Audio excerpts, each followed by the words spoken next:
The Harry Potter movies are legendary, but let's be honest, they missed some of the heart and soul from that first book.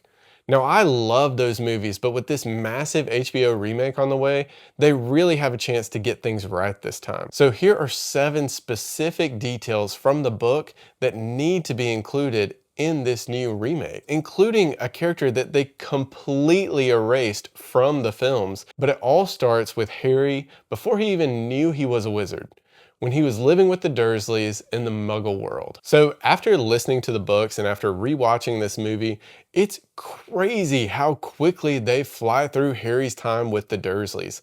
This is such a key and really cool part to me. There's so many interesting little details. Like, one is that his aunt is trying to put a shirt on Harry, and it's a hand-me-down of Dudley's. So it's obviously very big, but every time she tries to put it on him, it gets smaller and smaller. Another point is his hair. Anytime they give him a haircut or try to cut his hair, it seems like it grows back faster and faster. It's almost this magical sense of him doing these things and not realizing it. And the biggest one of all of these is when Harry is running from Dudley and his friends because they're bullying him. He jumps behind a door at the school and ends up on the roof of the school building. Harry just says that he assumes that the wind caught him at the time that he jumped to hide behind that door. The whole trip to the zoo in the book plays out a lot differently than it does in the movie. So originally, Harry isn't even supposed to go to the zoo with the Dursleys. This is Dudley's birthday. He doesn't want Harry there, and neither do Vernon and Petunia. They want him to stay with Mrs. Fig, who usually keeps him every year on Dudley's birthday. Mrs. Fig, though, can't keep him because she's fallen over one of her cats and broken her leg.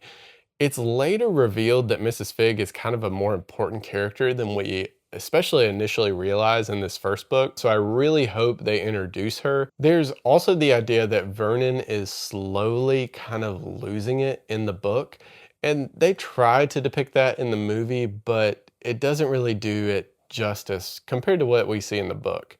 So because of all the letters that are coming in, he ends up boarding up all the windows of the house, specifically like in the bathroom. I know there's some deleted scenes where we see different things, but I know that at one point he's sleeping in front of the door to make sure that Harry does not get that letter. They move Harry to Dudley's second bedroom. That tells you a lot about the Dursleys in the book. They move him to Dudley's second bedroom, and that's where he stays because the letters tell the location of where he's sleeping that night. Also, the whole journey for them to get to the island in the book is much longer than it is in the movie. In the movie, they just kind of cut to the island. In the book, they really take their time getting there, and it shows kind of how Vernon is slowly getting crazier and crazier. It's all this stuff in the Muggle world that really sets this dark, whimsical, comedic tone that Harry Potter has. And it really makes it more rewarding when you realize that he's actually a wizard. A absolutely massive exclusion from the movie is the ghost. Now, the ghosts are in the movie, but we really only get to know Nearly Headless Nick, and we get a brief glimpse at the Bloody Baron, who's described in way more detail in the book. There's all of this stuff with the ghost that just adds to the world building of the overall universe. And now for that character that I mentioned that is noticeably absent from the movie, that is a very major player in the book, and that's Peeves the poltergeist. Peeves is this ghost that likes to play pranks on the students. He throws trash at them, he calls them names. Now, Peeves the poltergeist is also incredibly afraid of the Bloody Baron, who is briefly mentioned in the movie and briefly shown, but nowhere near the detail that he is in the book. Now, the Bloody Baron is the Slytherin ghost, and he's just described as a little bit more scary than he is depicted in this movie. He doesn't have this blood on his robes. He doesn't seem very creepy at all. And that's the whole idea of his character in the book. Now, you might think, oh, I've read the books and Peeves is just kind of comedic relief. But he plays a really key role in when Harry is sneaking around the castle at night and trying to avoid Peeves and not get into trouble. He's always worried that Peeves, the poltergeist, is gonna make a loud noise, and a couple of times he does.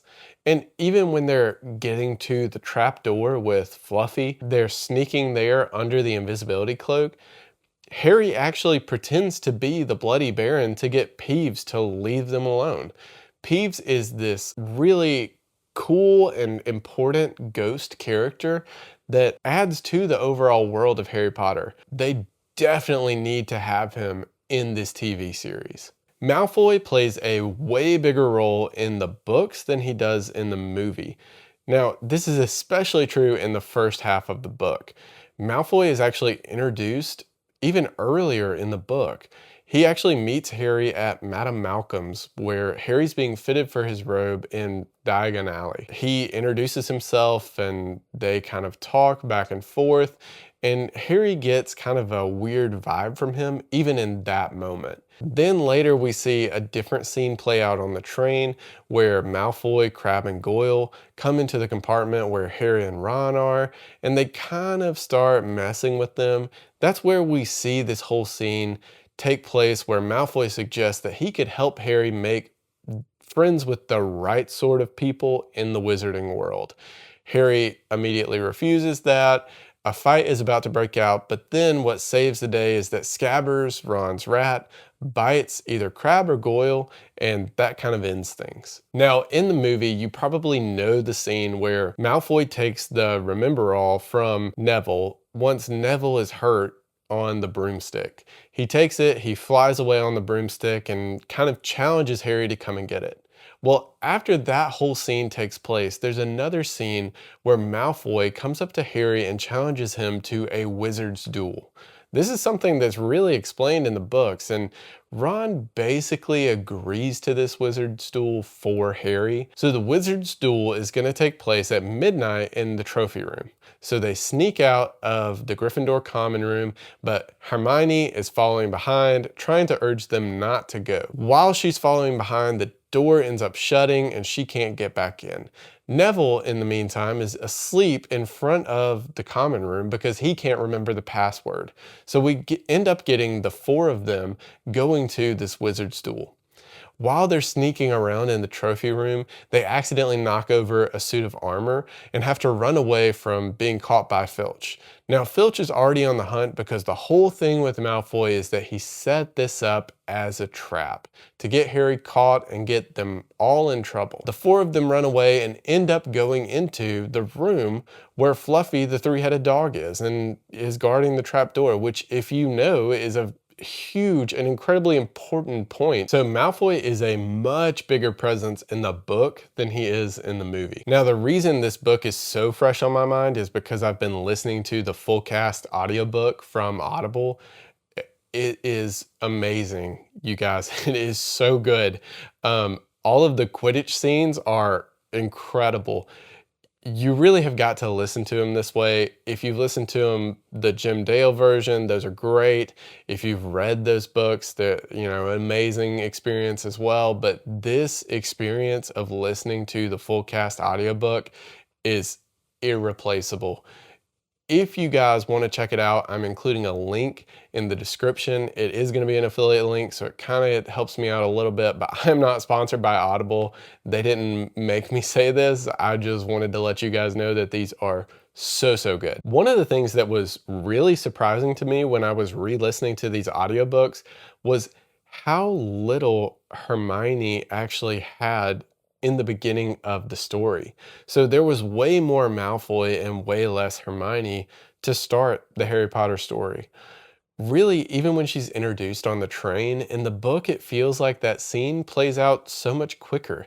They left out a little bit of the details that they added into the movie. In the beginning of the book, it kind of feels like Hermione and Neville are kind of on the same tier of character. Even when they discover Fluffy and the trapdoor, they enter the room and it's not Harry, Ron, and Hermione.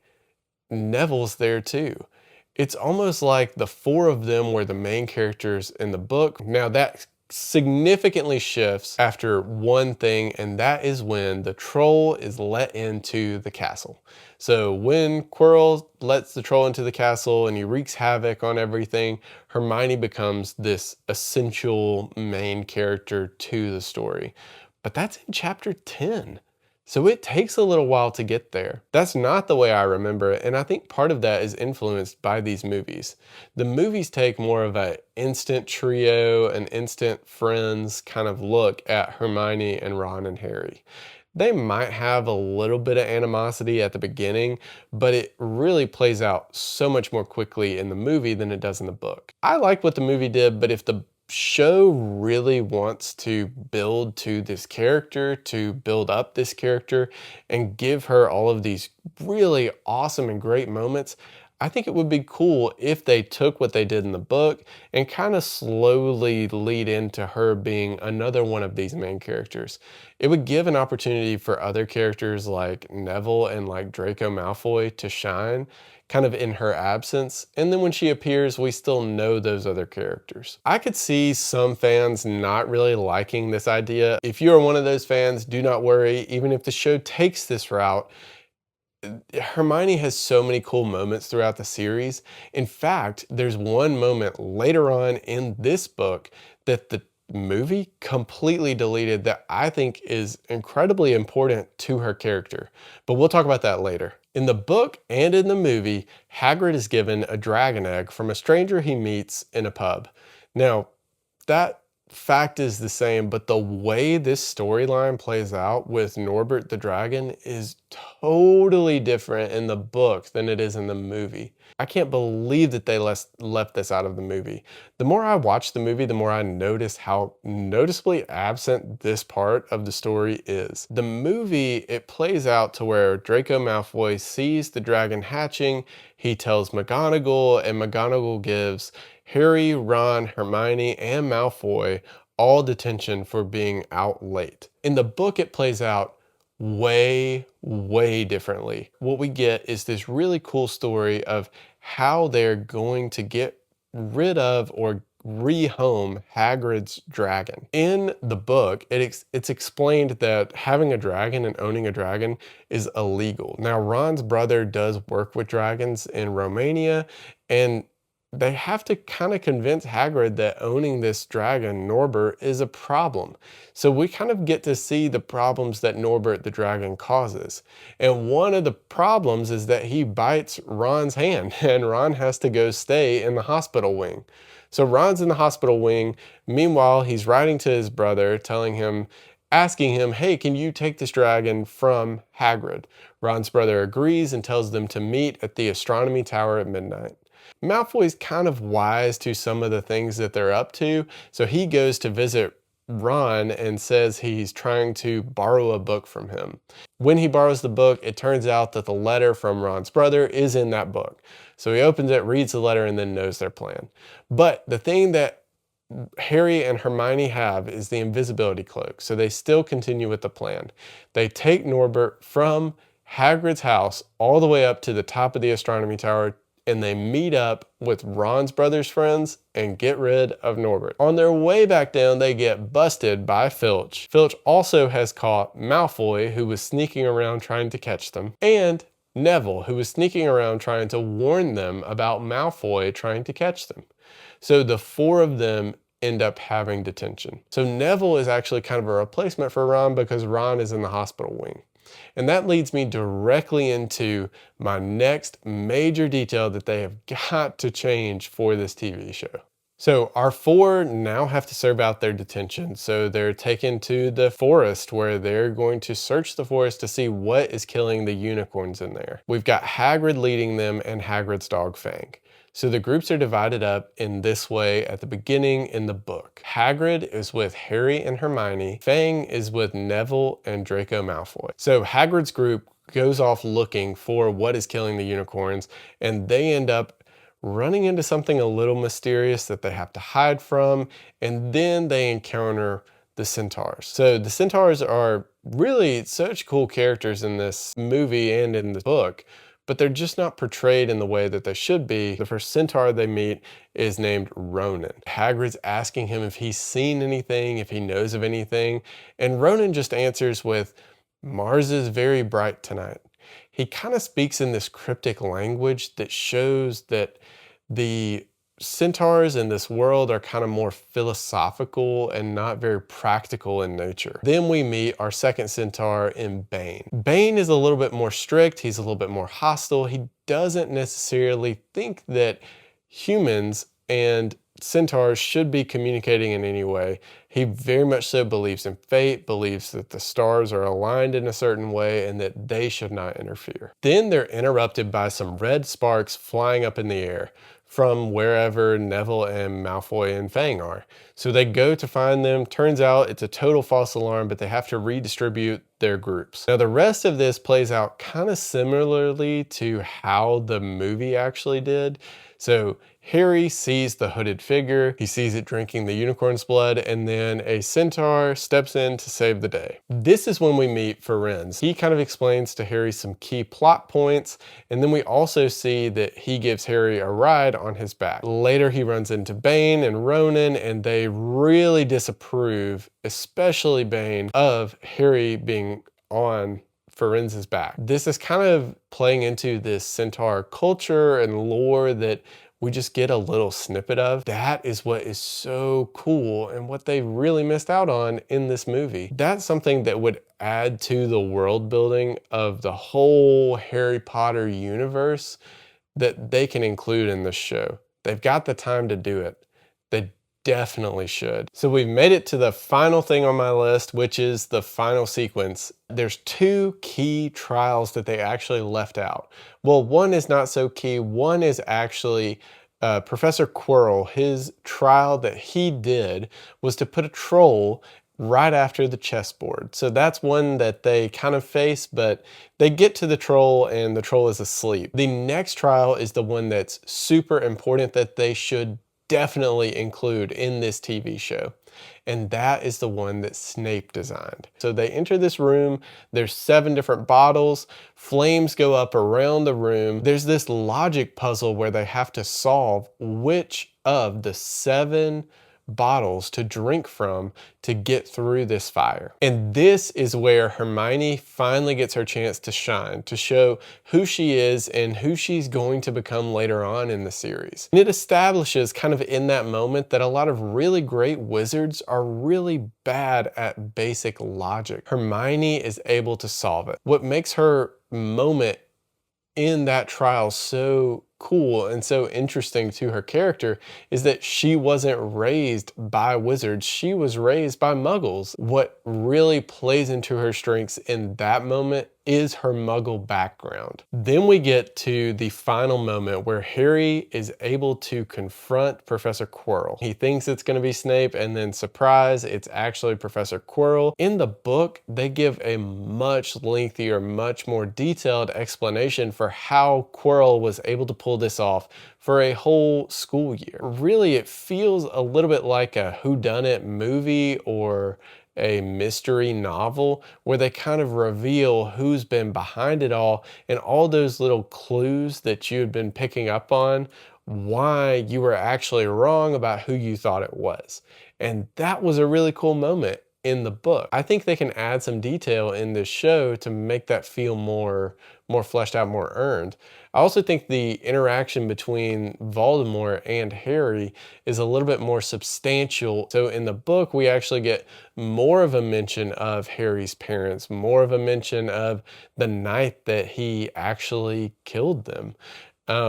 It plays into Harry's character. It plays into how Harry sees and views Voldemort. Also, the whole thing with Professor Quirrell and the turning to stone or ash or whatever that was in the movie plays out a lot differently in the book. So in the book, Harry does touch Professor Quirrell's hand and it blisters and burns, and then he touches his face and it blisters. And then eventually Harry is touching his face and hurting him, and then all of a sudden Professor Quirrell kind of gets the upper hand, it seems, and Harry goes black. So it just cuts to black. Harry wakes up in the hospital wing. So in the hospital wing, he's there with Dumbledore, and Dumbledore kind of fills in the blanks of what happened. Dumbledore had left to go to the Ministry of Magic, but shortly after he got there, he realized he needed to be at Hogwarts, so he came back and saved Harry just in the nick of time. I think that's something that they really need to add to the show and change about the movie. Now, the movie kind of paints it like Harry actually kills Professor Quirrell, and then Voldemort kind of gets away, even though Harry was trying to destroy Voldemort. But I think in the book, when Dumbledore saves him, it shows that Harry is still just a kid and that he needs protection. I think it makes Dumbledore's inability to protect Harry later in the series feel way more impactful when you know their history. Dumbledore and Harry's conversation in the hospital wing plays out very similarly in both the book and the movie, but I think where the show can be different is it can add in some things that come into play later on in the series. The movie was a little bit held back just because they didn't know the ending to the story. They know the ending to the story now. They've seen it play out. They know what the key moments are, and they know what comes back into play. And so they can add all of these details that add up to the end of this incredibly awesome and grand story. The movie gives you all of these big moments, but the book really makes you feel like those moments have been earned. And I think that's where the TV show can set itself apart, is it can make you feel like you are growing with these characters and growing with them over a long period of time, because you see all of the tiny little details that you know were left out from these movies. In fact, if you have not watched Harry Potter and the Sorcerer's Stone in a while, you should revisit it. It's really good. It's a lot of fun, and it brought me back to a lot of childhood memories that were super fun, and I didn't realize how fondly I felt about this movie, but especially rewatching it, it's just a childhood classic for me. So I would highly recommend that you add this to your watch list, that you check this out. If you have not listened to the full cast audiobook, it is an incredible experience. Check out the Audible link down below for a free trial. Thank you guys for watching this extra long video. I will see you in the next one.